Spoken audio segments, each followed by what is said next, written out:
Get ready. We've got a lot to cover this hour here on Court TV Live. Great to have you aboard. Let's begin with a case that I think should have been solved 20, 22 years ago, 24 years ago. Kristin Smart, college student, going for a walk, disappears, and then nothing. No one is arrested. More than 20 years ago. Now, all of a sudden, someone does a podcast. We get a new sheriff in town, and there's a big break in the investigation. Ted Rollins has the story. Kristin Smart was a 19-year-old college freshman at Cal Poly San Luis Obispo when she vanished in May of 1996. Last seen leaving a party with two other students, Kristin's disappearance has remained a mystery for nearly 24 years. Now many believe an arrest may be coming soon. Search warrants were executed in February at the Los Angeles County home of Paul Flores, one of the students Kristin was last seen with. His parents' home in Aurora Grande, California, and property in Washington State were also searched. Then, on Wednesday, police returned to search Paul's home again. A statement released by the San Luis Obispo County Sheriff's Office reads in part that investigators were looking for, quote, specific items of evidence. Kristin was pronounced legally dead in 2002, but this billboard with Kristin's face has remained a fixture on the California Central Coast since her disappearance, serving as a daily reminder of unserved justice. The distance between the last place she was seen alive and the door to her dorm building at Muir Hall is just about 40 yards. That's the voice of Chris Lambert on his podcast, Your Own Backyard. It's a deep dive into Kristin's disappearance. The podcast has renewed interest in the case and is putting pressure on authorities to solve it. Lambert tells Court TV he believes Flores is likely responsible for Kristin's death. On the walk back to her dorm, I think that Paul Flores took her instead to either his dorm or another location, attempted to sexually assault her, and I think that she lost her life in the process. Paul Flores, the defendant in Smart versus Flores, San Luis Obispo Superior Court case. Paul Flores, who's been the main suspect from the beginning, maintains his innocence. For years, the Smart family was frustrated with the local sheriff's department, but since current sheriff Ian Parkinson took over, things have changed. Ian Parkinson, it's been different. He keeps a close line of communication with the family. They have a lot more faith in him, and he's promised that he's going to bring this to a close. Besides the podcast and the new sheriff, there's also an army of Facebook supporters keeping Kristin's story alive, and news of this week's search warrants has people buzzing with anticipation. I think the best thing that we can do for Kristin and her family right now is what Kristin supporters like doing the very least, but have gotten really, really good at, is just being patient and waiting. I absolutely believe this is going to get solved. I think we've got so many eyes on this case now that the pressure to solve this soon is higher than it's ever been.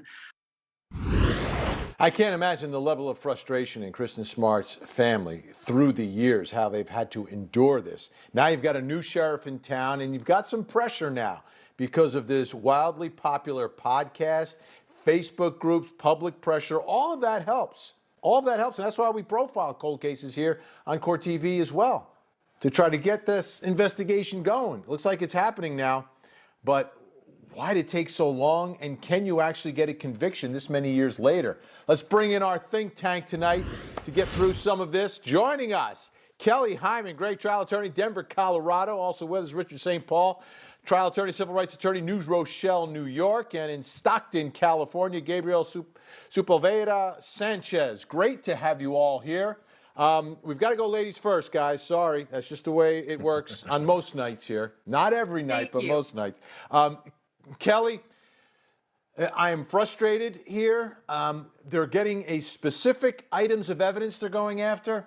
What specific item of evidence is available 24 years afterwards that the original investigators couldn't have gone after? You know, that's a very good question. It's great to see when a case goes cold that people are inspiring the police to get involved and to get some more information about it. Maybe if there's something to do with some kind of computer, some kind of backup or something to substantiate the case. So we'll have to ultimately see what happens. But hopefully justice will be served in this case because the poor families waited a long time for this. Yeah, and if there's any computer evidence in this case, Richard, they're probably using Windows 95. I mean, this is insulting, I think, to the family. The way this case was investigated in the beginning, not the new sheriff, but a podcaster and a passionate podcaster, following up, putting pressure. That's the passion that the investigators should have had from the beginning of this case. Well, this is not unusual that cold cases are opened, years after someone disappears or is murdered. In fact, the National Institute of Justice has handed out money to different municipalities in terms of, or police departments or DA's offices in order to open up cold cases. And that's what you're seeing. A lot of the cold cases come to fruition because of this additional money. Now, in terms of what additional evidence they can look for, there may be witnesses who were scared to come forward, and they're coming forward now. There may be some DNA evidence in whether she had a car or a room that they found that they finally matched up because, as you know, now a lot of district attorneys and police departments are requiring, if you commit a felony, that you have a sample of somebody's DNA. So there's a number of things that they could have found. And then also, sometimes it takes a new administration or a new sheriff in town to get some more emphasis and oomph behind cold cases. Gabriel, and here's the ultimate insult for this one, right? It seems the suspect that they're zeroing in on is like the obvious one. This is the one that he was last with. I mean, 2 + 2 = 4 sometimes, and I don't understand how it takes 24 years to zero in on a guy who was the last person with her when she was walking home with Flores and her friend. She had been drinking. She's in college. That's what college kids do. She ends up with this guy. How did we not zero in on him from the beginning? We have so much different technology now, social media. It could have been 100 different things. A witness came forth. It's funny we're talking about this case because I'm actually in Stockton, California right now. And I remember when I was in 1996, I was about 11 years old. And I remember that was a big deal, the Kristin Smart case, because she actually grew up in Stockton, California. So, the positive thing is if they have, something's moving forward here. They have probable cause. They have enough probable cause to get a search warrant, which means that there was more likely enough that a crime was committed there. So I don't know what it is they're looking at as far as electronics go or computers, laptops. There could be, he could have been blogging about it on the dark web. We really don't know what they're looking at right now. So the positive thing we need to look at is, thankfully, hopefully there's some closure for this family. And thank God there's people out there blogging, doing podcasts, and kind of putting more pressure on our government agencies to actually do something about this. And that's the good thing about this whole investigation right now. Yeah. And Kelly, the family tried. I mean, they filed their civil suit. They tried to depose the guy, but he didn't say anything. I mean, he says nothing the whole time. He keeps it quiet. And I understand you have a right to remain silent, but that silence speaks volumes to me. Yes, but if the silence, you're innocent until proven guilty. You have to remember that. But hopefully this will give some kind of closure to the family. I mean, I can only imagine what they've gone through all these years of not knowing what happened to their daughter. It's got to be heartbreaking for them. But hopefully knowing that there's light at the end of the tunnel for them. Yeah, because at the end they're not getting, I mean, Kristin, unfortunately, never coming back. The only thing they can get is a piece of justice here. Richard, let's talk about that silence for a second. I know you can't use it against anyone in court, but if you are an investigator and you're trying to figure out what happened and somebody's not talking, somebody refuses to talk, they don't cooperate, and they're the last person with that person, come on. Let's get it Rennie, done 24 years ago. Rennie, you're right. I mean, to your point earlier, typically a person of interest is going to be the person who last saw the victim. That's a no-brainer. The other thing is, we know that typically if somebody disappears or is murdered, that it's more likely that they were murdered by somebody that they knew. And why it's taken 20 plus years to come to this particular person who normally would be the first person of interest, it has to be because either the evidence wasn't around at the time or the investigators dropped the ball at that time 20 years ago. Yeah, well, we're going to continue to follow this one for you folks. We'll make sure to do that. We're not going to drop the ball on this one. All right, when we come back, there's a pastor down in Louisiana who's been making a lot of news right here on Court TV. First, for defying the stay-at-home orders and continuing to have the church service. Then there was this thing where the pastor and his bus and a protester and aggravated assault charges. We'll talk about that when we come back.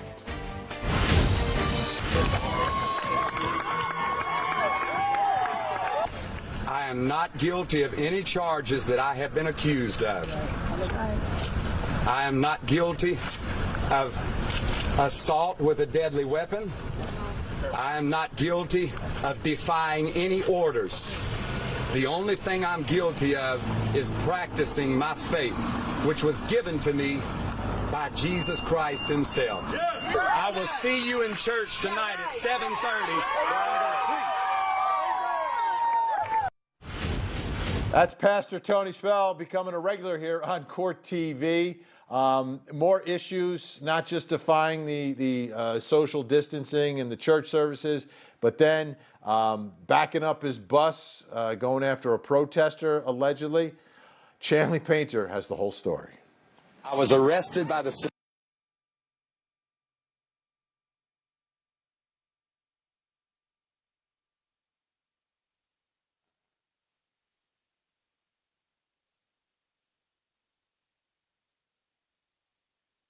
Morning.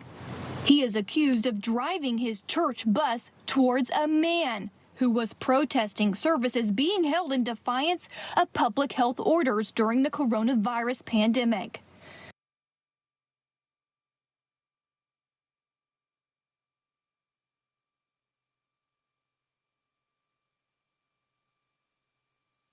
The pastor's attorney said... All right, folks, I'll tell you the story myself.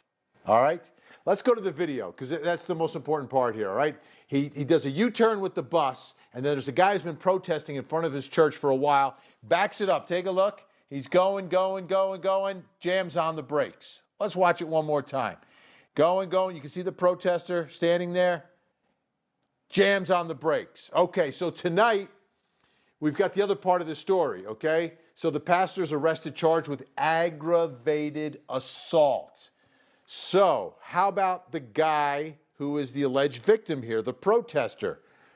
How about him? Well, he's been protesting in front of this church day in and day out and had a little bit of an interaction with one of the churchgoers. Let's take a listen to that. They commit lies in the name of your false god. What are you worried about it then? Because it's evil. It spreads lies. It infects our government. It is the worst thing that has ever happened to America. It is what made America. No! Yeah. Wrong! I'm God, a history student. One nation under God. No, you need to go back to school. That is not Jesus. Get out of my car. That is a deist God. You know nothing of American history. No law in this country is based on your religion. No law. Freedom of religion is against your religion. You're too stupid to understand that history does not support your Republican narrative from the 1950s. So who's the unhinged one here? Is it the protester? Is it the pastor? Let's bring in our think tank. Bring him back in. Gabriel, who's unhinged here? The protester Everyone. or the pastor? Everyone is unhinged here. And here's what people have to remember. Yes, there is a freedom of religion in our country. Yes, there is freedom of speech. However, in law school, every lawyer around here knows that there's exceptions to that freedom of speech. That's one of the first things you learn in constitutional law, that there's exceptions. And one of those exceptions is public health and safety.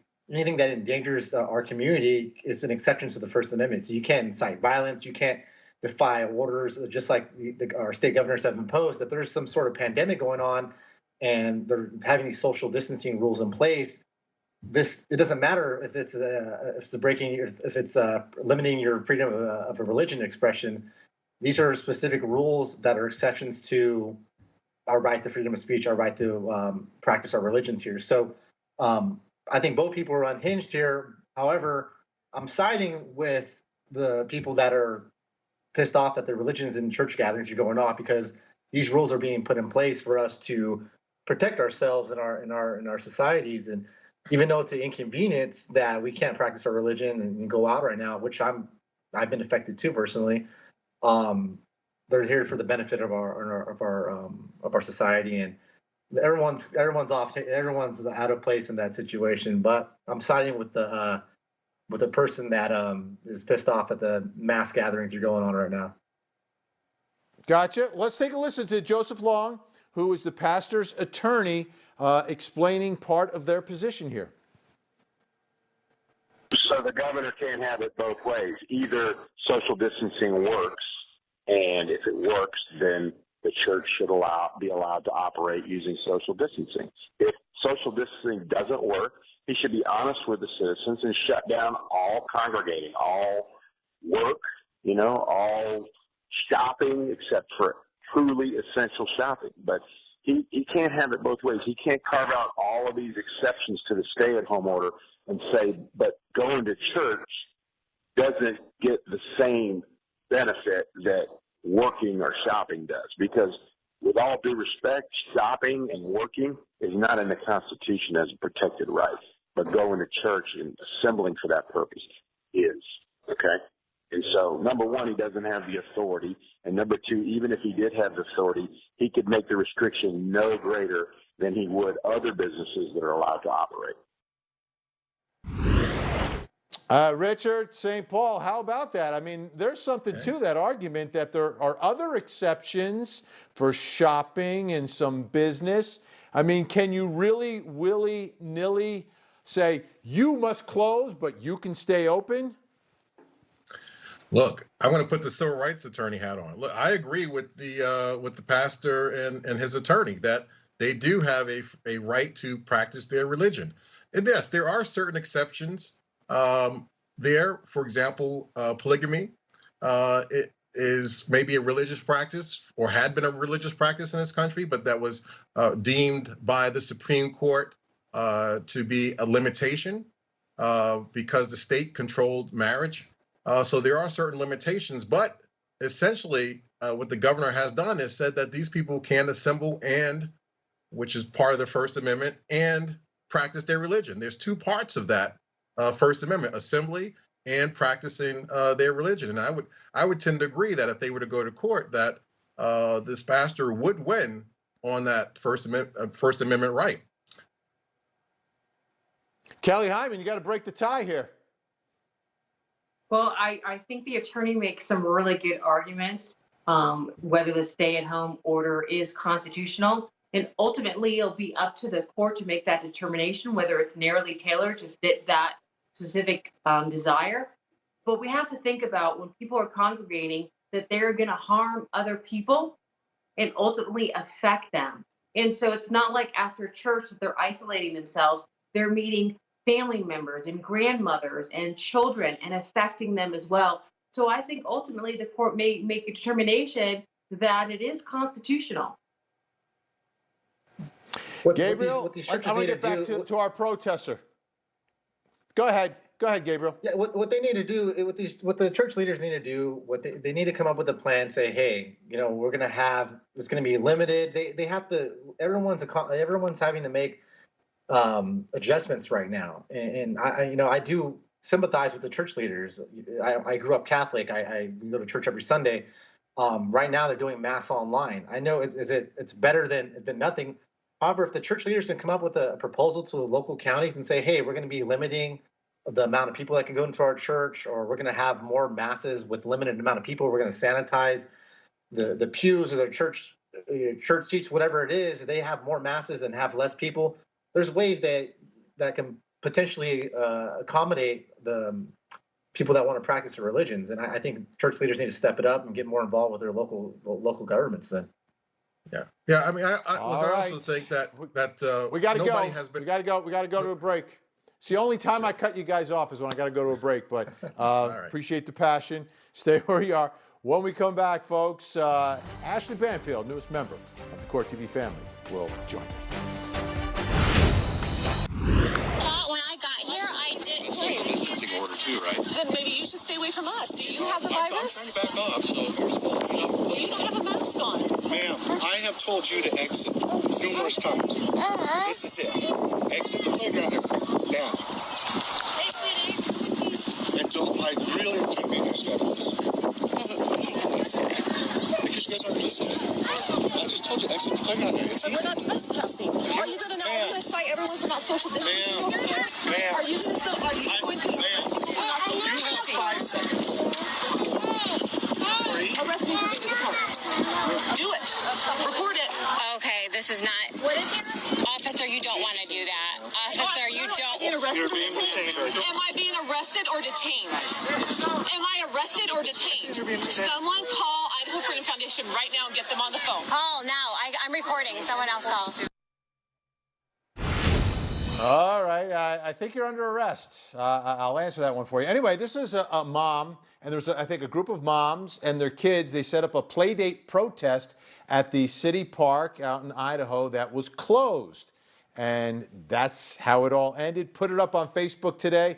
13th juror delivering a verdict tonight. Almost unanimous, by the way, tonight. And we begin with our comment of the day from Carolyn, who says, the police have enough on their plates, especially everyone wearing masks, and those who are not could infect them. Abide by the law and set a good example for the children. Respect authority. All right, let's bring back our think tank. Richard St. Paul, let me ask you, is there any, if they wanted to protest the closing of the park, is there a better way to do it? Look, absolutely. We all know that, we talked about this earlier, the First Amendment has certain limitations. And when we're talking about freedom of assembly, those limitations are clear and present danger, which we have the COVID, we have the spread of a virus here that could harm or kill people. And in addition to that, the park was closed. So that's a time, place, and manner. And well, the third one limitation is fighting words, if people wanted to know. So in that instance, the best way to do the protest would be to get a permit, as is required normally, from their city council or from their municipal leader.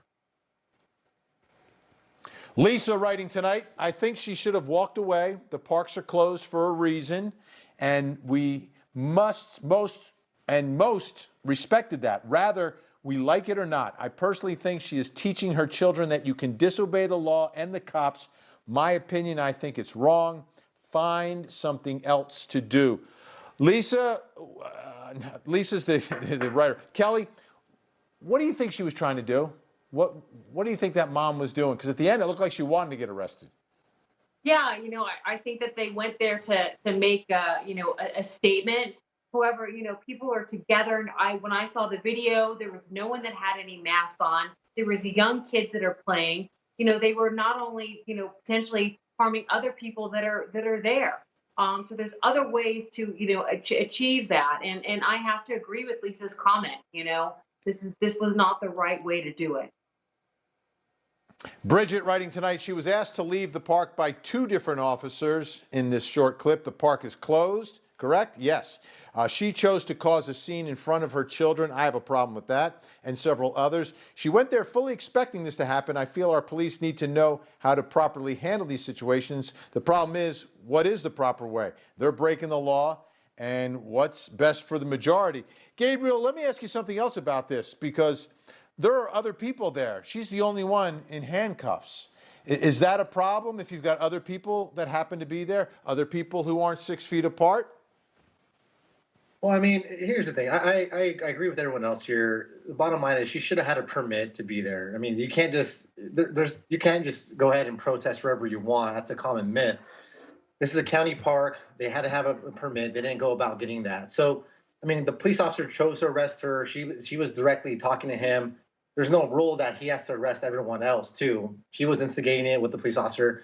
And I think she set a bad example for her children, and that she had it coming, in my opinion.